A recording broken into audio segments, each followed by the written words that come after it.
Chris Kingery is on the walk right now. He is out of Iowa, comes all the way to Las Vegas to take on his opponent tonight, born in 1999. So another young fighter that is on his way. Got 3 3-minute rounds for this one, and he is 4-4 in his young amateur mixed martial arts career. Said, just like many of these fighters have already tonight, Justin Gaethje said, is who he looks up to because he's an all-out crazy animal, so fun to watch. I love when these young fighters model themselves after these fighters that have great, exciting styles. I mean, don't get me wrong, we all have a lot of respect for the John Fitches and the George St. Pierres of the world that helped pave the way. But none of these young fighters are going, hey, I want to fight just like John Fitch did. They want to come out and fight like Justin Gaethje does.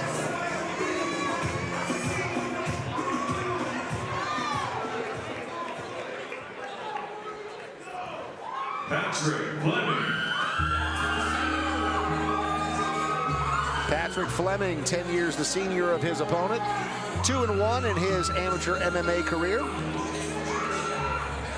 Said he's a husband, he's a father, he goes to church, he's a veteran, he's working on his bachelor's in business. I mean, this guy has seen some stuff, and as you can tell, he is a serious guy when it comes to his fighting career. We've seen him step into the Tuff-N-Uff cage before. A lot of heart. What'd you say? I said Patrick Fleming has a lot of heart that we've seen in the Tuff-N-Uff cage before, Dave. And in 5 years, he said he wants to be defending his world titles. Looks up to Yoel Romero and that knee knockout of Chris Weidman. And Yoel Romero actually is his favorite fighter. And the reason why, which is really interesting, is he said he defied the age gap. So, like, he's fully aware, like, he's 10 years older than his opponent. He doesn't see that as a detriment. You know, they talk about that old man strength. And, I mean, of course, I'm saying that tongue-in-cheek. I mean, he's born in '89. He's not that old by human terms. But, you know, he knows that his opponent is 10 years younger. He said he's not worried about that at all. He is, with a very serious face, making a walk into the Tuff-N-Uff cage. Tail of the tape brought to us by Steiner's. As you see, slight reach advantage for Kingery as we get this fight set to go. Ladies and gentlemen, our next bout is scheduled for 3 3-minute rounds and the Tuff-N-Uff catchweight bout at 165 pounds. Introducing to you first, fighting out of the blue corner. He's a striker holding an amateur record, 4 wins, 4 losses. He stands 5 feet 11 inches tall, weighing in officially at 166 pounds. Fighting out of Des Moines, Iowa, Chris El Boricua Kingery. And now, introducing his opponent, fighting out of the red corner. He's a freestyle fighter, holding an amateur record, 2 wins, 1 loss. He stands 5 feet 9 inches tall, weighing in at 164.4 pounds. Fighting out of Las Vegas, Nevada, Patrick Pretty Bully Fleming. And when the action begins, your referee in charge, Mark Smith. Mark Smith is our referee. 3 3-minute rounds is the format for this catchweight bout at 165 pounds. Kingery is wearing the blue and the white trunks. Fleming is wearing the black trunks. Cage door is officially closed, and we are set to get underway. Beautiful Sahara Theater. Packed crowd tonight, totally sold out here in Las Vegas. Touch of the gloves, and we are off. Fleming looks like he wants to take control early. Walks his opponent down, gets some body control there, locks him up against the cage. Bit of jockeying for position here as Fleming throws a knee to the body. Yeah, landed 2 of those, wasting no time trying to get cage control here in this first round, Dave. And you talk about kind of exerting dominance and showing your strength early on. You know, this is the first time that these two have actually competed like this before, so feeling each other out for the first time here. Fleming looking for that trip, unable to get it with a flying knee, though. I couldn't tell if that was a low blow or not, but that was a big knee. Close. You could see the visceral reaction that we saw from Fleming, but Fleming did not let go. Yeah, Fleming, to his credit, he has been determined to get this takedown, and he has it. About 40 seconds into this first round, he's not only got the takedown, he's got the full mount. I mean, just muscled his way into this position. Yeah, and you talk about this being a 3 3-minute round fight. You got a lot more time to work here from this top position. So still over 2 minutes to try to get something done here with this full mount. He's doing a nice job of flattening him out, but does need to figure out how to start to assert some dominance and actually damage his opponent from this position. I mean, we're seeing Kingery, though. Kingery is very wily. He's, you know, doing his best to try to get out of this position. He's looking for that arm. He wants to flip out of it. Will he get it? Or will Kingery manage to escape here? He's got the arm. Can he extend it? Oh my, it's tight, but it looks like he's got the wrong arm right now. Either way, there's still a lot of pressure on that joint, but is Kingery going to be able to sneak it out? Just a chess match on the ground right now with Mark Smith watching this closely, and you see Kingery trying to protect his arm, but it looks... Yeah, he's trying to get those legs up and over the head.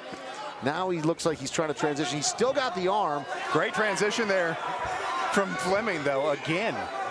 I mean, Kingery did a good job of getting out of trouble, but now Fleming, he's looking for a choke again. Still not going to be able to complete it from this position with the way that Kingery is keeping his arms entwined. And now Kingery manages to get back. Quick little pause there from Mark Smith, and Fleming trying to sneak those legs up maybe for a triangle, and finally Kingery is able to get him. Oh my goodness, that was real close. Fleming was getting back to his feet, kind of a Hail Mary shot there, and right back to it. Fleming has the back. He's got one hook in right now. 33 seconds left here in the first round. I'm really impressed with Fleming, how quick he's changing and how fast he's transitioning in this first round.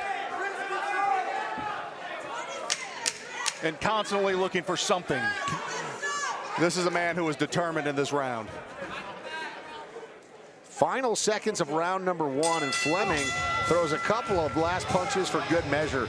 Really nice job there, and nicely done by Fleming as he makes his way back over to the corner.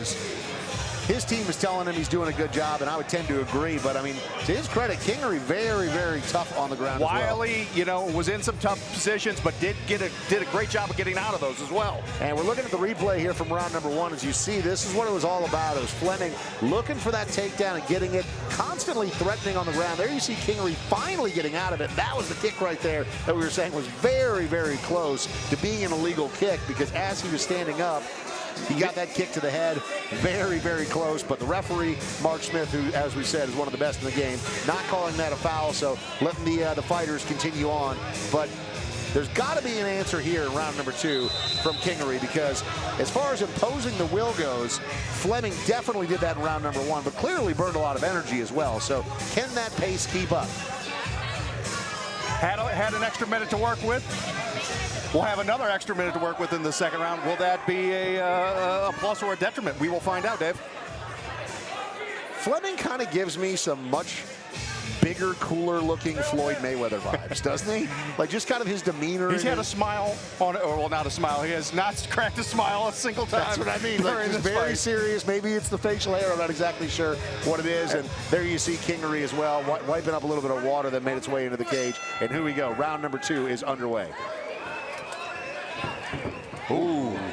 So low kick there from Fleming, and Kingery did a nice job of timing that one as he was coming in. A little bit of histrionics there from Kingery.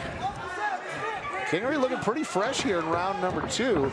And once again, Fleming looking for that takedown, trying to scoop those legs up again, and Kingery sees it coming this time, but Fleming comes in and just picks that ankle right out of there with a little trip. Yeah, ducked that hook, pushed forward, pushed him up against the cage, and now is in a position that he's comfortable with.